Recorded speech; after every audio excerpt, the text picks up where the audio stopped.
नमस्कार, मी पूजा. आपण पाहत आहात जनशक्ती टीव्ही न्यूज 18. तर चला पाहूयात आजच्या ठळक घडामोडी. निपाणीत 80वा स्वातंत्र्य दिन उत्साहात साजरा. तहसीलदार सुरेश मुंजे यांच्या हस्ते ध्वजारोहण. आमदार शशिकला जोल्ले यांचे देशवासियांना एकतेचे आवाहन. तिरंग्याचा अभिमान, देशभक्तीचा जल्लोष आणि स्वातंत्र्य सैनिकांच्या त्यागाचे स्मरण करत निपाणी शहरासह परिसरात 80वा स्वातंत्र्य दिन उत्साहात साजरा करण्यात आला. येथील म्युनिसिपल हायस्कूलच्या मैदानावर आयोजित मुख्य कार्यक्रमात तहसीलदार सुरेश मुंजे यांच्या हस्ते ध्वजारोहण करण्यात आले. यावेळी महात्मा गांधी यांच्या प्रतिमेचे पूजन करून स्वातंत्र्य लढ्यातील थोर महापुरुषांना अभिवादन करण्यात आले. तहसीलदार मुंजे यांनी स्वातंत्र्यासाठी योगदान देणाऱ्या स्वातंत्र्य सैनिकांच्या त्यागाचा आढावा घेत देशाच्या प्रगतीसाठी प्रत्येक नागरिकाने आपले कर्तव्य जबाबदारीने पार पाडावे असे आवाहन केले. कार्यक्रमाच्या अध्यक्षस्थानावरून आमदार शशिकला जोल्ले यांनी स्वातंत्र्य दिनाचे महत्त्व अधोरेखित केले. भारताचे स्वातंत्र्य हे असंख्य स्वातंत्र्य सैनिकांच्या त्याग आणि बलिदानाचे फलित आहे. महात्मा गांधींसह अनेक महापुरुषांनी पाहिलेली भारताची स्वप्ने साकार करण्यासाठी आजच्या पिढीने पुढे येण्याची गरज आहे. देशाची एकता, संविधानाची मूल्ये आणि लोकशाही अधिक मजबूत करण्याचा संकल्प करूया असे आवाहन त्यांनी केले. स्वातंत्र्य दिनानिमित्त 10वीच्या परीक्षेत उज्ज्वल यश मिळवलेल्या गुणवंत विद्यार्थ्यांसह विविध क्षेत्रात उल्लेखनीय कार्य करणाऱ्या व्यक्तींचा प्रशासनाच्या वतीने सन्मान करण्यात आला. तहसीलदार मुंजे यांनी जीपमधून परेडची पाहणी करून मानवंदना दिली. पोलीस दलासोबत विद्यार्थ्यांनी शिस्तबद्ध परेड सादर केली. यावेळी विद्यार्थ्यांची भाषणे, देशभक्तीपर गीते आणि सांस्कृतिक कार्यक्रमांनी उपस्थितांची मने जिंकली. भारत माता की जय आणि वंदे मातरमच्या घोषणांनी संपूर्ण परिसर दुमदुमून गेला. दरम्यान निपाणी नगरपालिकेतही स्वातंत्र्य दिन उत्साहात साजरा झाला. येथे आमदार शशिकला जोल्ले यांच्या हस्ते ध्वजारोहण करण्यात आले. यावेळी आयुक्त गणपती पाटील, राजू गुंदेशा, दादा राजे निपाणकर, माजी नगरसेवक, पालिका अधिकारी, कर्मचारी उपस्थित होते. राष्ट्रध्वजाला मानवंदना देत आणि स्वातंत्र्य, एकता व राष्ट्रीय बांधिलकीचा संदेश देत निपाणीकरांनी स्वातंत्र्य दिनाचा उत्साह द्विगुणित केला. जनशक्ती टीव्ही न्यूज 18 साठी मुख्य संपादक संतोष मातिवड्डर. ಒಂದ್ಸಾರಿ ಭಾರತೀಯರಾಗಿರತಕ್ಕಂಥವ್ರು ನಾವೆಲ್ಲ ಒಂದ್ಸಾರಿ ಕಣ್ಣು ಮುಚ್ಚಿ ನೋಡಬೇಕು.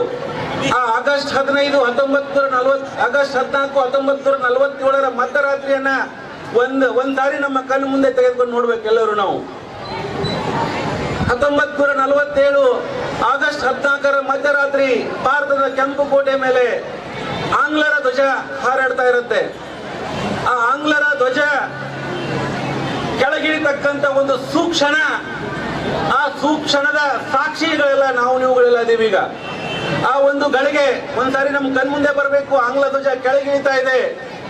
ಕೆಳಗಿಳಿದಾದ್ಮೇಲೆ ನಮ್ಮ ತ್ರಿವರ್ಣ ಧ್ವಜ ಆ ದಿಲ್ಲಿಯ ಕೆಂಪು ಕೋಟೆ ಮೇಲೆ ಮಧ್ಯರಾತ್ರಿ ಹಾರಾಡ್ತಾ ಇದೆ. ಅದನ್ನ ಒಂದ್ಸಾರಿ ಕಣ್ ತುಂಬಬೇಕು ನಾವು ಭಾರತೀಯರು. ನಮ್ಮ ಭಾರತ ದೇಶ ತಮ್ಗೆಲ್ಲ ಗೊತ್ತಿರುವಂತೆ ಸುಮಾರು 200ಕ್ಕೂ ಅಧಿಕ ವರ್ಷಗಳ ಕಾಲ ಬ್ರಿಟಿಷರ ಕಪಿಮುಷ್ಟಿಯಲ್ಲಿ ನೇರವಾಗಿ ಒಳಪಟ್ಟಿತ್ತು. ಅದಕ್ಕಿಂತ 100 ವರ್ಷ ಹಿಂದೆ ಬ್ರಿಟಿಷರು ನಮಗೆ ವ್ಯಾಪಾರಕ್ಕಾಗಿ ಸುಮಾರು 146 ವರ್ಷಗಳ ಕಾಲ ವ್ಯಾಪಾರಕ್ಕೆ ಬಂದಿದ್ದನ್ನು ನಾವೆಲ್ಲ ಕಾಣ್ತೇವೆ. ಸೊ ಈ ದಿನದಲ್ಲ ಭಾರತೀಯರಿಗೆ ಅತ್ಯಂತ ಸಡಗರ ಸಂಭ್ರಮದ ದಿನ. ಯಾಕಂದ್ರೆ ನಾವೆಲ್ಲರೂ ಸ್ವತಂತ್ರರಾಗಿರತಕ್ಕಂತ ದಿನ. ಆ ದಿನ ನಾವೆಲ್ಲರೂ ಕೂಡ ನಮ್ಮ ದೇಶದ ಹಿರಿಮೆ ಗರಿಮೆಯನ್ನ ಕೊಂಡಾಡತಕ್ಕಂತ ದಿನ. ಅಷ್ಟೇ ಅಲ್ಲ, ಈ ಒಂದು ಸ್ವತಂತ್ರ ಹೋರಾಟದ ಪಯಣದಲ್ಲಿ ಸುಮಾರು 8 ಲಕ್ಷಕ್ಕೂ ಅಧಿಕ ಜನ ಬಲಿದಾನವನ್ನ ಕೊಟ್ಟಿದ್ದಾರೆ. ಯಾವ ರೀತಿಯ ಬಲಿದಾನ ಅಂದ್ರೆ 18-20 ವರ್ಷದ ಯುವಕರು ಈ ಭಾರತ ಮಾತೆಯ ಮಡಿಲಿಗೆ ತಮ್ಮ ಪ್ರಾಣವನ್ನ ಅರ್ಪಣೆ ಮಾಡಿದ್ದಾರೆ. ಆಮೇಲೆ ಸಹಸ್ರ ಸಂಖ್ಯೆಯ ಜನರು ಆ ಬ್ರಿಟಿಷರ ಚಡಿ ಏಟಿಗೆ ಒಂದ್ಸಾರಿ ಚಡಿ ಏಟ್ ಕೊಟ್ರಂದ್ರ ಒಂದೇ ಮಾತರಂ ಅಂತ ಹೇಳ್ತಿರ್ತಕ್ಕಂಥ ನಾವು ಈ ದೇಶ ಪವಿತ್ರ ಭೂಮಿ. ಆ ಒಂದು ಹಂತ 8 ಲಕ್ಷಕ್ಕೂ ಅಧಿಕ ತ್ಯಾಗ ಬಲಿದಾನಗಳ ಒಂದು ಪ್ರತೀಕ. ಆ ರಕ್ತ ಈ ಮಣ್ಣಲ್ಲಿದೆ. ಆ ರಕ್ತದ ಮಣ್ಣಲ್ಲಿ ಹುಟ್ಟಿರ್ತಕ್ಕಂಥ ನಾವುಗಳೆಲ್ಲ ಇಂಥ ಒಂದು ದಿನಗಳಂದು ಅತ್ಯಂತ ಸಂಭ್ರಮದಿಂದ ಕೊಂಡಾಡ್ತಕ್ಕಂಥ ದಿನ ಆಗಿದೆ. ಆತ್ಮೀಯರೇ, ಈ ದೇಶ ತಮ್ಗೆಲ್ಲ ಗೊತ್ತಿರುವಂತೆ ಬ್ರಿಟಿಷ್ ಈಸ್ಟ್ ಇಂಡಿಯಾ ಕಂಪನಿಯನ್ನ ಸ್ಥಾಪನೆ ಮಾಡಿದ್ರು. ಕಂಪನಿ ಯಾವ ಉದ್ದೇಶಕ್ಕೆ ಅಂದ್ರ ಭಾರತದಲ್ಲಿರ್ತಕ್ಕಂಥ ಈ ಸಾಂಬಾರು ಪದಾರ್ಥಗಳು, ಭಾರತದಲ್ಲಿರ್ತಕ್ಕಂಥ ಸಂಪತ್ತನ್ನ ವ್ಯಾಪಾರ ಮಾಡಲಿಕ್ಕೆ ಬ್ರಿಟಿಷ್ ಈಸ್ಟ್ ಇಂಡಿಯಾ ಕಂಪನಿ ಅಂತೇಳಿ ಬ್ರಿಟಿಷ್ ರಾಣಿ ಅಂತರ ನೋಂದಾಯಿತಗೊಂಡು ಅವರು ಭಾರತಕ್ಕೆ ವ್ಯಾಪಾರ ಮಾಡ್ಲಿಕ್ಕೆ ಬರ್ತಾರ. ವ್ಯಾಪಾರ ಮಾಡ್ಲಿಕ್ಕೆ ಬಂದಾಗ ಆಗಿನ ಅಕ್ಬರ್ ಮಹಾಶಯ ರಾಜ ಅವರಿಗೆ ಪರ್ಮಿಷನ್ ಕೊಡಂಗಿಲ್ಲ. ಯಾಕಂದ್ರೆ ಅದಕ್ಕಿಂತ ಮುಂಚೆನೆ ನಮ್ಮಲ್ಲಿ ಡಚ್ಚರು, ಪೋರ್ಚುಗೀಸರು ಅದೆಲ್ಲ ಬಂದ ಈ ಭಾರತವನ್ನ ಲೂಟಿ ಮಾಡಿದ್ದ ನೋಡಿರ್ತಕ್ಕಂಥ ಅಕ್ಬರ್ ಅವಾಗ ಅವರಿಗೆ ಪರ್ಮಿಷನ್ ಕೊಡಂಗಿಲ್ಲ. ಆಮೇಲೆ ಕೊನೆಗೆ ಜಹಾಂಗೀರ್ ಬಂದು ಅವನಿಗೆ ಒಂದು ಪರ್ಮಿಷನ್ ಕೊಡ್ತಾರೆ. ಇದು ಕೇವಲ ವ್ಯಾಪಾರ ಮಾಡ್ತಾ ಮಾಡ್ತಾ ಅವರು ಬರೀ 1 ವರ್ಷ 2 ವರ್ಷ 10 ವರ್ಷ ವ್ಯಾಪಾರ ಮಾಡಲಿಲ್ಲ. ಎಷ್ಟು ವರ್ಷ ವ್ಯಾಪಾರ ಮಾಡಿದ್ರು ಅಂದ್ರೆ 146 ವರ್ಷಗಳ ಕಾಲ, 1.5 ಶತಮಾನಗಳಷ್ಟು ಕಾಲ ಭಾರತದಲ್ಲಿ ವ್ಯಾಪಾರ ಮಾಡಿದ್ರು. ವ್ಯಾಪಾರ ಆದ್ಮೇಲೆ ಒಂದ್ ದಿನ ಬರುತ್ತಾ ಈ ವ್ಯಾಪಾರದಲ್ಲಿ ಏನೂ ಲಾಭ ಆಗ್ತಾ ಇಲ್ಲ, ಈ ವ್ಯಾಪಾರದಿಂದ ನಾವು ಶ್ರೀಮಂತರಾಗಂಗಿಲ್ಲ, ನಾವು ಏನಾದರೂ ಮಾಡಿ ನಮ್ಮ ಭಾರತವನ್ನ ಆಳ್ತಕ್ಕಂತ ಪ್ರಯತ್ನ ಮಾಡಬೇಕು, ಭಾರತದಲ್ಲಿ ಆಡಳಿತ ಮಾಡ್ತಕ್ಕಂತ ಪ್ರಯತ್ನ ಮಾಡಬೇಕು ಅಂತ ಹೇಳಿ ತೀರ್ಮಾನ ಬರ್ತಾರೆ. ವ್ಯಾಪಾರ ಲಾಸ್ ಇರ್ತೈತಿ. ಅವಾಗ ಒಬ್ಬ ಬ್ರಿಟಿಷ್ ಅಧಿಕಾರಿ ಯಾರಪ್ಪ ಅಂದ್ರೆ ರಾಬರ್ಟ್ ಕ್ಲೈವ್.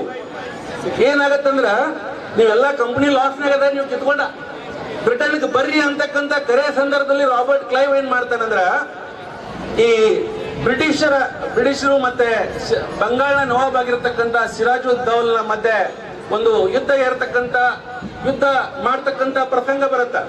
ಅವಾಗ ಆ ಸಿರಾಜುದ್ದೌಲನ ದಂಡಾಧಿಕಾರಿ ಯಾರಪ್ಪ ಅಂದ್ರ ಮೀರ್ ಜಾಫರ್ ಅಂತಕ್ಕಂಥ ದಂಡಾಧಿಕಾರಿ ನಾಳೆ ಬೆಳಿಗ್ಗೆ ಯುದ್ಧದ ಒಂದ್ ಕಡೆ 45,000 ಸೈನಿಕರು ಸಜ್ಜದಾರ, ಬ್ರಿಟಿಷರ ಕೇವಲ 3,000 ಸೈನಿಕರು ಸಜ್ಜದಾರ. ಅವಾಗ ರಾಬರ್ಟ್ ಕ್ಲೈವ್ ಗುಪ್ತವಾಗಿ ಆ ಬಂಗಾಳ ನವಾಬನ ದಂಡಾಧಿಕಾರಿ ಮೀರ್ ಜಾಫರ್ನ ಕರೆದೊಂದು ಗುಪ್ತ ಸಭೆಯನ್ನ ಮಾಡ್ತಾನ. ಯುದ್ಧದ ಸಂದರ್ಭದಲ್ಲಿ ನೀನು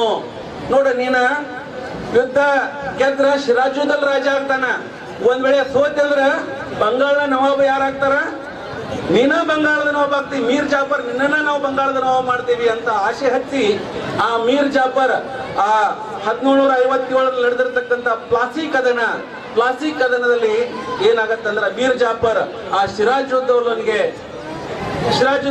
ಬೆನ್ನನ್ನ ತೋರಿಸಿ ರಾಬರ್ಟ್ ಕ್ಲೈವ್ ಹೇಳಿದಂತೆ ಸರೆಂಡರ್ ಆಗಿಬಿಡ್ತಾರ. 45,000 ಬ್ರಿಟಿಷರಿಗೆ ಸರೆಂಡರ್ ಆಗಿಬಿಡ್ತಾರ. ಈ ಒಂದು ಘಟನೆ ಪ್ಲಾಸಿ ಕದನದ ಘಟನೆ ಕೇಳಲಿ. ಅವಾಗ ಆಂಗ್ಲ ಪತ್ರಿಕೆಗಳು ಬರೀತಾರ, ಒಂದು ವೇಳೆ 3,000 ಸೈನಿಕರು 45,000 ಒಂದ್ ಕಡೆ ಇದ್ರು, ಅವ್ರು ಒಂದೊಂದು ಗುಂಡು ಬೇಡ ಒಂದೊಂದು ಕಲ್ಲು ಒಗೆದಿದ್ರು ಕೂಡ 3,000 ಸೈನಿಕರು ಸತ್ ಹೋಗ್ತಾ ಇದ್ರು. ಅವತ್ತೇ ಬ್ರಿಟಿಷರ ನಮ್ಮ ದೇಶದಲ್ಲಿ ಇರ್ತಿರ್ಲಿಲ್ಲ ಅಂತಕ್ಕಂಥ ಮಾತನ್ನ ಆಂಗ್ಲ ಲೇಖಕರು ಬರೀತಾರ. ಸೊ ನಾವು ಭಾರತೀಯರು ಯಾವಾಗಲೂ ನಮ್ದು ಹೆಂಗಿರ್ಬೇಕು ಅಂದ್ರೆ ನೋಡ್ರಿ, ಈಗಲೂ ಇರ್ತಾರ ಮೀರ್ ಜಾಫರ್ಗಳು. ನಾವು ಯಾವತ್ತು ಜಾಗೃತ ಮನಸ್ಸುಗಳನ್ನ ಇಟ್ಕೊಂಡು, ಯಾವತ್ತು ನಮ್ಮ ಎದೆಯಲ್ಲಿ ರಾಷ್ಟ್ರ ಪ್ರೇಮ ಇಟ್ಕೊಂಡು ನಾವು ಮುನ್ನಡೆಸಬೇಕು ದೇಶವನ್ನ. 1757 ಪ್ಲಾಸಿ ಕದನದ ನಂತರ ಬಕ್ಸಾರ್ ಕದನ, ಸಾಕಷ್ಟು ಯುದ್ಧಗಳು ನಿರಂತರವಾಗಿ ಹೋರಾಟ ನಡೀತೈತಿ. ಆಮೇಲೆ ಈ ಬ್ರಿಟಿಷರು ನಮ್ಮ ದೇಶಕ್ಕೆ ಆಳ್ತಾ ಕರ್ನಾಟಕ ಯುದ್ಧಗಳು, ಆಂಗ್ಲ ಮೈಸೂರು ಯುದ್ಧಗಳು, ಆಮೇಲೆ ಆಂಗ್ಲೋ ಮರಾಠ ಯುದ್ಧಗಳು, ಸಿಖ್ ಯುದ್ಧಗಳು, ಅಂದ್ರೆ ಒಂದೊಂದು ಪ್ರಾಂತ್ಯದ ವಿರುದ್ಧ ಹೋರಾಟ ಮಾಡ್ತಾ 1857 ಹೊತ್ತಿಗೆ ಒಂದು 100 ವರ್ಷದಲ್ಲಿ ಅಖಂಡ ಭಾರತವನ್ನು ಆಳ್ತಕ್ಕಂತ ಸ್ಥಿತಿಗೆ ಆಂಗ್ಲರು ಬರ್ತಾರೆ. ಈ ಆಂಗ್ಲರು 1857 ಪ್ರಥಮ ಸ್ವಾತಂತ್ರ್ಯ ಸಂಗ್ರಾಮ ಆಗತ್ತ. ಅಲ್ಲಿರ್ತಕ್ಕಂಥ ರಾಜರು ಬ್ರಿಟಿಷರ ಆಡಳಿತ ವಿರುದ್ಧ ಹೋರಾಡ್ತಾರ. ಒಕ್ಕಟ್ಟಾಗಿ ಹೋರಾಡದೇ ಇರುವುದರಿಂದ ಅದರಲ್ಲೂ ಕೂಡ ಸೋಲನ್ನ ಕಾಣ್ತೀವಿ ನಾವು. ನಮ್ಮಲ್ಲಿ ಒಕ್ಕಟ್ಟಿದ್ರೆ ಅವತ್ತು 1850 ಸ್ವಾತಂತ್ರ್ಯ ಪಡಿಬೇಕಿತ್ತು. ಆದ್ರ ಮುಂದೆ ಹಾಗೆ ನಮ್ಮಲ್ಲಿ ರಾಷ್ಟ್ರೀಯತೆ ಆಗಿನ ರಾಷ್ಟ್ರೀಯ ನಾಯಕರನ್ನು ನಾವು ಒಬ್ಬರೊಬ್ಬರನ್ನಾಗಿ ನೆನೆಬೇಕು. ಪ್ರಥಮ ಸ್ವಾತಂತ್ರ್ಯದ ಸಂಗ್ರಾಮದ ನಂತರ ನಮ್ಮಲ್ಲೆಲ್ಲ ಆಂಗ್ಲ ಶಿಕ್ಷಣ ಜಾಸ್ತಿ ಆಯ್ತು. ನಾವೆಲ್ಲ ಓದ್ಲಿಕ್ಕೆ ಕಲಿಲಿಕ್ಕೆ ಸ್ಟಾರ್ಟ್ ಮಾಡಿದೆವು ಭಾರತೀಯರು. ವಿದೇಶದಲ್ಲಿ ಕೂಡ ಹೋಗ್ಲಿಕ್ಕೆ ಕಲೀಲಿಕ್ಕೆ ಸ್ಟಾರ್ಟ್ ಮಾಡಿದ್ವಿ. ವಿದೇಶದಲ್ಲಿ ಯಾವ ರೀತಿ ವ್ಯವಸ್ಥೆ ಇದೆ ಅಂತಕ್ಕಂಥದ್ದನ್ನು ನೋಡ್ಲಿಕ್ಕೆ ಸ್ಟಾರ್ಟ್ ಮಾಡಿದೀವಿ. ಆವಾಗ ನಮ್ ದೇಶ ಅಂತಕ್ಕಂಥದ್ದು ಆಗ ನಮ್ಮ ಕಲ್ಪನೆಗೆ ಬರ್ಲಿಕ್ಕೆ ಸ್ಟಾರ್ಟ್ ಮಾಡ್ತು. ಇದು ಅಖಂಡ ಭಾರತ, ಏಕೀಕೃತ ಭಾರತ ನಿರ್ಮಾಣ ಆಗಬೇಕು ಅಂತಕ್ಕಂಥದ್ದು ನಾವೆಲ್ಲ ಕಾಣ್ತೀವಿ. ಅದು ಹೆಂಗಪ್ಪ ಅಂದ್ರ 1885 ಇಂಡಿಯನ್ ನ್ಯಾಷನಲ್ ಕಾಂಗ್ರೆಸ್ ಸ್ಥಾಪನೆ ಆಗತ್ತ. ಮೊದಲು ಮಂದಗಾಮಿಗಳು ಇರ್ತಾರ. ಮಂದಗಾಮಿಗಳಂದ್ರ ಪತ್ರಗಳ ಮುಖಾಂತರ ಬ್ರಿಟಿಷರ ಜೊತೆ ವ್ಯವಹಾರ ಮಾಡಿ, ಆಡ್ರಿ ನೀವ ನಮ್ಮ ಇಷ್ಟು ಬೇಡಿಕೆ ಅದಾವ, ಬೇಡಿಕೆಗಳಿಗೆ ಸ್ಪಂದನೆ ಮಾಡ್ರಿ ಅಂತ ಹೇಳಿ ಮನವಿ ಕೊಡ್ತಾರೆ. ಉಗ್ರಗಾಮಿಗಳು ಬರ್ತಾರ. ಉಗ್ರಗಾಮಿಗಳಂದ್ರ ಅವರು ಹರತಾಳ ಮಾಡೋದು, ಸ್ಟ್ರೈಕ್ ಮಾಡೋದು, ಬ್ರಿಟಿಷರ ಆಡಳಿತ ವಿರುದ್ಧ ಹೋರಾಡತಕ್ಕಂತ ಉಗ್ರಗಾಮಿಗಳು ಬರ್ತಾರ. ಈ ಮಂದಗಾಮಿಗಳಲ್ಲಿ ಅರವಿಂದ್ ಘೋಷ್, ಆಮೇಲೆ ಗೋಪಾಲ್ ಕೃಷ್ಣ ಗೋಖಲೆ ಮಂದಗಾಮಿಗಳಲ್ಲಿದ್ರ. ನಮ್ಮ ಭಾಗದಲ್ಲಿ ಉಗ್ರಗಾಮಿಗಳಲ್ಲಿ ಬರ್ತಕ್ಕಂಥವರು ಬಾಲ್ ಗಂಗಾಧರ್ ತಿಲಕ್, ಬಿಪಿನ್ ಚಂದ್ರಪಾಲ್, ಅರವಿಂದ್ ಘೋಷ್, ಲಾಲಾ ಲಜಪತ್ ರಾಯ್ ಇವೆಲ್ಲ ಉಗ್ರಗಾಮಿಗಳು. ಇವರು ಬ್ರಿಟಿಷ್ ಆಡಳಿತದ ಕಾರ್ಯವೈಖರಿಯ ಬಗ್ಗೆ ಸಿಡಿದದ್ದು ಉಗ್ರವಾಗಿ ಹೋರಾಟ ಮಾಡ್ತಕ್ಕಂಥದನ್ನ ಮಾಡ್ತಾರೆ. ಅದರಲ್ಲಿ ಸ್ವದೇಶ ಚಳವಳಿ ಆಗಿರಬಹುದು, ನಮ್ಮ ವಸ್ತುಗಳನ್ನ ನಾವೇ ಬಳಕೆ ಮಾಡ್ತಕ್ಕಂಥದ್ದಾಗಿರಬಹುದು, ಎಲ್ಲವನ್ನ ಕೂಡ ಮಾಡ್ತಾರೆ. ಮುಂದೆ ಒಂದು ಇಂಥ ಘಟನೆ ಆಗತ್ತಲ್ಲ, ಬ್ರಿಟಿಷರಿಗೆ ಅನಿಸ್ಲಿಕ್ಕೆ ಸ್ಟಾರ್ಟ್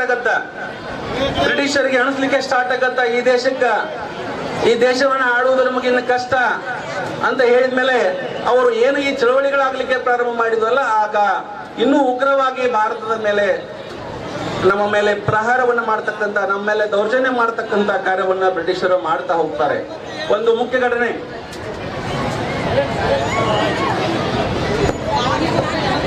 ಬೋಲೋ ಭಾರತ್ ಮಾತಾ ಕಿ. ಒಂದು ಈ ದೇಶಾದ್ಯಂತ ಜನರಲ್ಲಿ ರಾಷ್ಟ್ರೀಯತೆ ಭಾವ ಬೆಳಿಲಿಕ್ಕೆ ಪ್ರಾರಂಭ ಮಾಡಿದ ಮೇಲೆ, ಜನರು ಬ್ರಿಟಿಷ್ ಆಡಳಿತದ ವಿರುದ್ಧ ಹೋರಾಟ ಮಾಡ್ಲಿಕ್ಕೆ ಪ್ರಾರಂಭ ಮಾಡಿದ ಮೇಲೆ ಒಂದು ಘಟನೆ ಆಗತ್ತೆ. ಏನಾದ್ರು ಮಾಡಿ ನಾವು ಹೀಗೆ ಈ ಚಳವಳಿಗಳನ್ನ ಹತ್ತಿಕ್ಲಿಲ್ಲ ಅಂದ್ರೆ ನಾವು ಈ ಇನ್ನು ಮುಂದೆ ಭಾರತದಲ್ಲಿ ಆಡಳಿತ ಮಾಡೋದು ಕಷ್ಟ ಆಗತ್ತ ಅಂದ್ಮೇಲೆ ಅವಾಗ ಒಂದು ರೌಲತ್ ಕಾಯ್ದೆಯನ್ನು ತಂದಿರ್ತಾರೆ. ಆ ರೌಲತ್ ಕಾಯ್ದೆಯ ವಿರುದ್ಧ ಮತ್ತೆ ಬಂಗಾಳದ ಅಮೃತ್ಸರದಲ್ಲಿ ಜಲಿಯನ್ ವಾಲಾಬಾಗ್ ಅಂತಕ್ಕಂಥ ಹತ್ಯಾಕಾಂಡ ಆಗತ್ತ. ಈ ಜಲಿಯನ್ ವಾಲಾಬಾಗ್ ಹತ್ಯಾಕಾಂಡ ಏನಪ್ಪಾ ಅಂದ್ರ ಏಪ್ರಿಲ್ 13, 1919ರಲ್ಲಿ ಅಮೃತ್ಸರದ ಜಲಿಯನ್ ವಾಲಾಬಾಗ್, ಹೆಂಗ್ ನಮ್ಮಲ್ಲಿ ಗಾರ್ಡನ್ ಅದಲ್ಲ, ದೊಡ್ಡ ಗಾರ್ಡನ್ ಸುತ್ತಲೂ 3 ಕಡೆ ಗೋಡೆ ಇರ್ತತಿ, ಒಂದೇ ಪ್ರವೇಶ ದಾರ ಇರ್ತತಿ.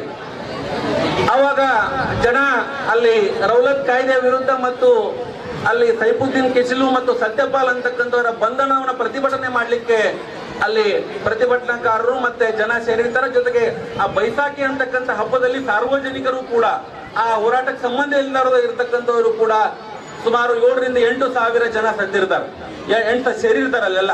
ಸೇರಿದಾಗ ಇದನ್ನ ಅರಿತುಕೊಂಡಿರ್ತಕ್ಕಂಥವ್ರು ಇವ್ರೇನಾದ್ರೂ ಸುಮಾರು 7-8 ಸಾವಿರ ಜನ ಒಮ್ಮೆ ನಮ್ಮ ದೇಶದ ವಿರುದ್ಧ, ಬ್ರಿಟಿಷರ ವಿರುದ್ಧ ಎದ್ರಂದ್ರ ಕಷ್ಟ ಆಗತ್ತ ಅಂತಕ್ಕಂಥದ್ದನ್ನ ಮನಗಂಡು ಜನರಲ್ ಡಯರ್ ಅಂತಕ್ಕಂಥವನು ಅದಕ್ಕ ಆ ಒಂದು ಪೊಲೀಸ್ ತುಕಡಿಯನ್ನ, ಒಂದು 300 ಜನರ ಪೊಲೀಸ್ ತುಕಡಿಯನ್ನ ತೆಗೆದುಕೊಂಡು ಜನರಲ್ ಡಯರ್ ಎಲ್ಲಿ ಮೇನ್ ಗೇಟ್ ಇತ್ತಲ್ಲ, ಮೇನ್ ಗೇಟ್ ಅನ್ನ ಬಂದ್ ಮಾಡಿ ಪೊಲೀಸರನ್ನ ಹಾಕಿ ನಿರಂತರವಾಗಿ 10 ನಿಮಿಷಗಳ ಕಾಲ ಗುಂಡಿನ ಸುರಿಮಳೆ, ಅಮಾಯಕರು, ಹೋರಾಟಗಾರರು ಎಲ್ಲರ ಮೇಲೆ ನಿರಂತರವಾಗಿರ್ತಕ್ಕಂಥ ಗುಂಡಿನ ಸುರಿಮಳೆಯನ್ನ ಮಾಡ್ತಾನ. ಅದರಲ್ಲಿ 379 ಅಧಿಕೃತವಾಗಿ ಸತ್ರ ಅಂತ ಹೇಳ್ತಾರ. ಅದಕ್ಕೂ ಹೆಚ್ಚು ಸುಮಾರು 2,000ರಿಂದ 3,000 ಜನ, ಸಾವಿರಾರು ಜನ ಇಂಜುರಿ ಆಗ್ತಾರ, ಸಾಯ್ತಾರ ಜನ. ಆಮೇಲೆ ಕೇವಲ ಒಂದು ಬಾವಿಯಲ್ಲಿ, ಅಲ್ಲಿ ಜಲಿಯನ್ ವಾಲಾಬಾಗದಲ್ಲಿ ಕುಡ್ಲಿಕ್ಕೆ ಇರತಕ್ಕಂಥ ಒಂದು ನೀರಿನ ಬಾವಿಯಲ್ಲಿ 120 ಸ್ವತಂತ್ರ ಹೋರಾಟಗಾರರ ಹೆಣ ಸಿಗ್ತಾವಂದ್ರ ಆ ಎಲ್ಲ ಮಹನೀಯರ ತ್ಯಾಗ ಬಲಿದಾನವನ್ನು ನಾವು ನೆನಬೇಕಾಗತ್ತ. ಹೀಗಾಗಿ ಆ ಒಂದು ಘಟನೆಯಿಂದ ಇಡೀ ದೇಶಾದ್ಯಂತ ಅದನ್ನ ಖಂಡಿಸಿ ಇನ್ನಷ್ಟು ರಾಷ್ಟ್ರ ಪ್ರೇಮವನ್ನು ಬೆಳೆಸಿಕೊಂಡು ನಿರಂತರವಾಗಿ ದೇಶಕ್ಕೆ ಸ್ವತಂತ್ರಕ್ಕಾಗಿ ಹೋರಾಡ್ತಾರೆ.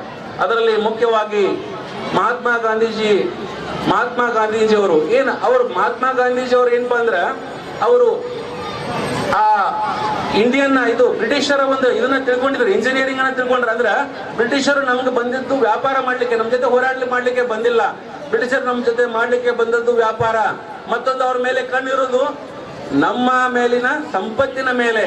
ಮತ್ತೆ ಇಲ್ಲಿ ಬ್ರಿಟಿಷರ ಸೈನಿಕರಲ್ಲಿ ನಮ್ಮ ಭಾರತೀಯರು ಸೈನಿಕರಿದ್ರು. ಹೋರಾಡಿದ್ರೆ ನಾವು ಭಾರತೀಯರ ಸೈನಿಕರ ಹೋರಾಡಿದ್ರೆ ಏನೂ ಉಪಯೋಗ ಆಗಂಗಿಲ್ಲ ಅಂತೇಳಿ ಅವರು ಅಸಹಕಾರ ಚಳವಳಿ, ಆಮೇಲೆ ದಂಡಿ ಮಾರ್ಚ್, ದಂಡಿ ಸತ್ಯಾಗ್ರಹ, ಅಸಹಕಾರ ಚಳವಳಿ, ಭಾರತ ಬಿಟ್ಟು ತೊಲಗಿ ಚಳವಳಿ ಅಂತೇಳಿ ಸುಮಾರು 20-25 ವರ್ಷಗಳ ಕಾಲ. ನೋಡ್ರಿ, ಗಾಂಧೀಜಿ ಏನು ಬಾಲ್ಯದಿಂದ ಭಾರತದಲ್ಲಿ ರಾಷ್ಟ್ರಕ್ಕಾಗಿ ಹೋರಾಟ ಮಾಡಲಿಲ್ಲ. 46ನೇ ವಯಸ್ಸಕ್ಕೆ ಸೌತ್ ಆಫ್ರಿಕಾದಿಂದ ಭಾರತಕ್ಕೆ ಬರ್ತಾರ. ಕೇವಲ 20-25 ವರ್ಷಗಳಲ್ಲಿ ಭಾರತದ ಎಲ್ಲ ಮೂಲೆಗಳಲ್ಲಿ, ಈ ವಿಶ್ವದಲ್ಲಿ ಇನ್ನೂವರೆಗೆ ನಮ್ಮ ಭಾರತದಲ್ಲಿ ಯಾರೂ ಭಾರತೀಯರಿಲ್ಲ. ಗಾಂಧೀಜಿ ತಿರುಗಾಡಿದಷ್ಟು ಭಾರತೀಯರು, ಆಗೇನು ಗಾಡಿ ಇರ್ಲಿಲ್ಲ, ಏನಿರ್ಲಿಲ್ಲ. ನೀವು ಯಾವುದೇ ಜಿಲ್ಲೆಗೆ ಹೋಗ್ರಿ, ಗಾಂಧೀಜಿ ನಮ್ಮೂರಿಗೆ ಬಂದಿದ್ರು, ಗಾಂಧೀಜಿ ಬಿಜಾಪುರಕ್ಕೆ ಬಂದಿದ್ರು, ಗಾಂಧೀಜಿ ಚಿಕ್ಕೋಡಿಗೆ ಬಂದಿದ್ರು, ಗಾಂಧೀಜಿ ಬೆಳಗಾವಿಗೆ ಬಂದಿದ್ರು, ಗಾಂಧೀಜಿ ಮೈಸೂರಲ್ಲಿ 3 ದಿನ ಇದ್ರು ಅಂತಕ್ಕಂಥ ಮಾತನ್ನ ದೇಶದ ಉದ್ದಗಲಕ್ಕೂ ಕಾಣ್ತೀವಲ್ಲ. ಆ 20-25 ವರ್ಷಗಳ ಕಾಲ ಈ ದೇಶವನ್ನ ಕಟ್ಟತಕ್ಕಂತ ಕಾರ್ಯವನ್ನ ಮಾಡಿದ್ರು. ಆದ್ಮೇಲೆ ನಾವೆಲ್ಲ ಕೂಡ ಮರಿಬಾರದು, ನಮ್ಮ ದೇಶದ ಧ್ಯೇಯ ವಾಕ್ಯ ಏನಂದ್ರ ಸತ್ಯಮೇವ ಜಯತೆ. ಹೇಳುವಂತರಿ ನಮ್ಮ ದೇಶದ ಒತ್ತೆ ಸತ್ಯಮೇವ ಜಯತೆ. ಈ ಸತ್ಯಮೇವ ಯಾವತ್ತಾದ್ರೂ ಒಂದಿನ ಸತ್ಯ ಗೆಲ್ತತಿ ಅಂತಕ್ಕಂಥ ಧ್ಯೇಯ ವಾಕ್ಯ ನಮ್ಮ ದೇಶದ್ದು. ಅಂತ ಉದಾತ್ತ ದೇಶದಲ್ಲಿ ನಾವೆಲ್ಲ ಹುಟ್ಟಿರ್ತಕ್ಕಂಥ ಪುಣ್ಯರು ಅಂತ ಮಾತನ್ನ ಹೇಳುತ್ತಾ ಇವತ್ತು ಈ ಒಂದು ಶುಭ ಸಂದರ್ಭದಲ್ಲಿ ನಾನು ಒಂದಿಷ್ಟು ಈಗಾಗಲೇ ತಮಗೆಲ್ಲ ಗೊತ್ತಿರುವಂತೆ ಇಂಥ ಅಖಂಡ ಭಾರತವನ್ನು ಕಟ್ಟಲಿಕ್ಕೆ ನಾವು 3ನೇ ಹಂತದಲ್ಲಿ ಕರ್ನಾಟಕವನ್ನ ಸಮಗ್ರ ಮತದಾರರ ಪಟ್ಟಿಯ ಪರಿಷ್ಕರಣಾ ಕಾರ್ಯದಲ್ಲಿ ನೀವುಗಳೆಲ್ಲ ತೊಡಗಿಸಿಕೊಂಡಿದ್ದೆವು. ಕಳೆದ ಜೂನ್ 30ರಿಂದ ಎಲ್ಲ ರಾಜಕೀಯ ಪಕ್ಷಗಳು, ಗಣ್ಯರು, ಸಾರ್ವಜನಿಕರು ಕೂಡ ಮತದಾರರ ಪಟ್ಟಿಯ ಸಮಗ್ರ ಪರಿಷ್ಕರಣಾ ಕಾರ್ಯದಲ್ಲಿ ತಾವುಗಳೆಲ್ಲ ತೊಡಗಿಸಿಕೊಂಡಿದ್ದೀರಿ. ನಮ್ಮ ನಿಪ್ಪಾಣಿ ವಿಧಾನಸಭಾ ಕ್ಷೇತ್ರದ AER ಆಗಿರತಕ್ಕಂಥ ನನಗೆ ಗೊತ್ತಿರುವಂತೆ 2,34,000 ಮತದಾರರು ಮೊದಲಿದ್ರು. ಅದರಲ್ಲಿ 24,000 ಮತದಾರರು ನಾವೇನ್ ಮಾಡಿದ್ವಿ ಅಂದ್ರೆ absentee, shifted, death, duplicate and others ಅಂದ್ರ ಆ ಮತದಾರರ ಪಟ್ಟಿಯಲ್ಲಿ ಸುಮಾರು 7,000 ರಿಂದ 8,000 ಜನ ಡೆತ್ ಇದ್ರು. 14,000 ಜನ ಇಲ್ಲಿ ಇರಲೇ ಇಲ್ಲ. ಅಂತವ್ರೆಲ್ಲ ಗುರುತಿಸಿ ನಾವು ವೋಟರ್ ಲಿಸ್ಟ್ ನಲ್ಲಿ ಮಾರ್ಕ್ ಮಾಡಿದ್ದೀವಿ. ಆಗ ಯಾರಾದ್ರೂ ತಾವು ಈಗ ನಮ್ದು ಆಗಸ್ಟ್ 17ನೇ ತಾರೀಕು ಕರಡು ಮತದಾರರ ಪಟ್ಟಿ ಬಂದ ಮೇಲೆ ತಮ್ಮ ಹೆಸರು ಇರಲಿಲ್ಲ ಅಂದ್ರೆ ಹೆಸರು ಸೇರ್ಪಡೆ ಮಾಡ್ಲಿಕ್ಕೆ ಹೆಸರು ಕೊಡ್ಬೇಕಾಗತ್ತ. ಆಶಯಗಳನ್ನು ಹೇಳ್ತಾರೆ, ನನ್ನ ಮಾತನ್ನು ಮುಗಿಸುತ್ತೇನೆ. Thank you. ಸ್ವತಂತ್ರ ಭಾರತದಲ್ಲಿ ನಾವು ಇವತ್ತು ಈ ದೇಶದ ಪ್ರಜೆಗಳಾಗಿದೆ. ಇಲ್ಲಿ ಇರ್ತಕ್ಕಂಥ ಮುದ್ದು ಮಕ್ಕಳೆಲ್ಲರೂ ಕೂಡ ನೀವು ಮುಂದಿನ ನಮ್ಮ ಭವ್ಯ ಭಾರತ ಮಾತೆಯ ದಿಟ್ಟ ಪ್ರಜೆಗಳಾಗಿ ನೀವೆಲ್ಲರೂ ಕೂಡ ಹೊರಹೊಮ್ಮುತ್ತಾ ಇದ್ದೀರಾ. ಸ್ವಾತಂತ್ರ್ಯ ದಿನಾಚರಣೆ ಒಂದು ದಿನದ ದಿನಾಚರಣೆ ಆಗ್ಬಾರ್ದು. ಯಾಕಂದ್ರೆ ದೇಶ ಸ್ವತಂತ್ರ ಆಯ್ತು ಅಂತ ನಾವು ಇವತ್ತು ಆನಂದದಿಂದ ಧ್ವಜಾರೋಹಣವನ್ನ ಮಾಡ್ತೇವೆ, ವಂದೇ ಮಾತರಮನ್ನ ಹಾಡ್ತೇವೆ, ರಾಷ್ಟ್ರಗೀತೆಯನ್ನ ಹಾಡ್ತೇವೆ, ಸಿಹಿಯನ್ನ ಹಂಚಿ ನಾವು ಒಂದು ಕಾರ್ಯಕ್ರಮವನ್ನ ಮಾಡಿ ಮನೆಗೆ ಹೋಗ್ತೇವೆ. ಆದ್ರೆ ಇದಕ್ಕಿಂತ ಬಹಳ ಮಹತ್ವದ್ದೇನು ಅಂತಂದ್ರೆ ನಾವಿದನ್ನ ಯಾಕೆ ಆಚರಣೆ ಮಾಡ್ತೀವಿ, ಇದರ ಹಿಂದೆ ನಮ್ಮ ದೇಶ ಸ್ವತಂತ್ರ ಆಗ್ಬೇಕು ಅಂದ್ರೆ ಈಗಾಗಲೇ ಮುಂಜೆ ಸರ್ ಅವ್ರು ಹೇಳಿದ ರೀತಿಯಲ್ಲಿ ಲಕ್ಷಾಂತರ ಜನ, ಅದರಲ್ಲಿ ಯುವಕರಿರ್ಬೋದು, ನಮ್ಮ ಮಹಿಳೆಯರಿರ್ಬೋದು, ಅನೇಕ ಹಿರಿಯರಿರ್ಬೋದು, ಅವರು ನಮ್ಮ ಭಾರತ ಮಾತೆಗೋಸ್ಕರ, ನಮ್ಮ ಭಾರತ ಮಾತೆಯ ಸುರಕ್ಷತೆಗೋಸ್ಕರ, ನಮ್ಮ ನೆಲಕ್ಕಾಗಿ, ನಮ್ಮ ಛಲಕ್ಕಾಗಿ ಅವರು ತಮ್ಮ ಸುಂದರವಾದಂತ ಬದುಕನ್ನ ಬ್ರಿಟಿಷರ ಗುಂಡಿಗೆ ತಮ್ಮ ಜೀವನವನ್ನ ಬಲಿದಾನ ಮಾಡಿದ್ರು. ಅದಕ್ಕೆ ಇವತ್ತೇ ನಾವು ಸ್ವತಂತ್ರ ಭಾರತದಲ್ಲಿ ಇಷ್ಟು ಆನಂದವಾಗಿದ್ದೀವಿ ಅನ್ನೋದನ್ನ ನಾವು ಯಾವತ್ತೂ ಕೂಡ ಮರಿಬಾರ್ದು. ಅದ್ರ ಬಗ್ಗೆ ಹೇಳ್ತಾ ಹೋದ್ರೆ 1 ಗಂಟೆ ಅಲ್ಲ 2 ಗಂಟೆನೂ ಕೂಡ ಸಾಕಾಗೋದಿಲ್ಲ. ಆದ್ರೆ ಇವತ್ತು ನನಗೆ ಬಹಳ ಹೆಮ್ಮೆ ಅನ್ನಿಸ್ತದೆ. ಇವತ್ತು ಒಬ್ಬ ತಹಶೀಲ್ದಾರ್ ಆಗಿ, ಒಬ್ಬ ಸರ್ಕಾರದ ಅಧಿಕಾರಿಯಾಗಿ ಒಂದು ಕಳಕಳಿಯನ್ನ ಇಟ್ಕೊಂಡು ಇವತ್ತು ಅವರೊಂದು 15 ನಿಮಿಷ ನಿಮ್ಮ ಜೊತೆಲಿ ಇದ್ರ ಬಗ್ಗೆ ಚರ್ಚೆ ಮಾಡಿದ್ರು. ಸ್ವತಂತ್ರ ಪೂರ್ವದ ಇತಿಹಾಸ, ಸ್ವತಂತ್ರ ನಂತರದ ಇತಿಹಾಸವನ್ನ ಅವರು ಹೇಳುವಂತ ಪ್ರಯತ್ನವನ್ನ ಮಾಡಿದ್ರು. ಆದ್ರೆ ನಾನು ಅವ್ರಿಗೆ ಹೇಳಿದೆ, ಈ ರೀತಿ ನಾವು ಮಾಡ್ತಾ ಇದ್ದೀವಿ, ನೀವು ಮಾಡ್ತಾ ಇದ್ದೀರಿ, ಆದ್ರೆ ಇದು ಜನರಿಗೆ ಮುಟ್ಟುವಂತ ಕಾರ್ಯ ಆಗ್ಬೇಕು, ಜನರಿಗಿಂತ ಮಕ್ಕಳ ಹೃದಯವನ್ನ ಮುಟ್ಟುವಂತ ಕಾರ್ಯ ಆಗ್ಬೇಕು. ಹಾಗಾಗಿ ಮುಂದೆ ಬರ್ತಕ್ಕಂಥ ದಿನಮಾನಗಳಲ್ಲಿ ಅವ್ರು ಹೇಳಿದ್ರು, ಶಿಕ್ಷಣ ಇಲಾಖೆಯಿಂದ ನಾವು ಮಕ್ಕಳಿಗೆ ಈ ತರ ಕಾರ್ಯಕ್ರಮ ಮಾಡಿದ್ರೆ ಮುಂದೆ ಭವ್ಯ ಭಾರತದಲ್ಲಿ ನಮ್ಮ ಮಕ್ಕಳು ಒಳ್ಳೆ ಪ್ರಜೆಗಳಾಗ್ತಾರೆ ಅಂತಕ್ಕಂಥದ್ದು. ಅದಕ್ಕೆ ನಾನು ಇವತ್ತು ಹೇಳ್ತಾ ಇದ್ದೀನಿ, ಸುರೇಶ್ ಮುಂಜೆ ಅವರೇ, ನಾನು ಕೂಡ ನಿಮ್ಮ ಜೊತೆಗಿದ್ದೀನಿ. ನೀವು ಒಬ್ಬ ತಹಶೀಲ್ದಾರ್ ಇರ್ಬೋದು, ನಾನು ಒಬ್ಬ ಶಾಸಕಿ ಇರ್ಬೋದು, ಆದ್ರೆ ಮೊದಲು ನಾವು ಭಾರತದ ಪ್ರಜೆಗಳು ಅನ್ನೋದನ್ನ ಮರಿಬಾರ್ದು. ಹಾಗಾಗಿ ಮುಂದೆ ಬರ್ತಕ್ಕಂಥ ದಿನಮಾನಗಳಲ್ಲಿ ಸ್ವಾತಂತ್ರ್ಯಕ್ಕೋಸ್ಕರ, ನಮ್ಮ ನೆಲಕ್ಕೋಸ್ಕರ, ಜಲಕ್ಕೋಸ್ಕರ ಮಡಿದಂತ ಅನೇಕ ವೀರ ಯೋಧರ ಕಥೆಗಳನ್ನ ನಾವು ನಮ್ಮ मಕ್ಕಳಿಗೆ ಹೇಳುವಂತ आवश्यकತೆ ಇದೆ. ताज्या घडामोडींचे वेगवान अपडेट्स मिळवण्यासाठी जनशक्ती टीव्ही न्यूज 18 ला आता सबस्क्राइब करा आणि रहा एक पाऊल पुढे.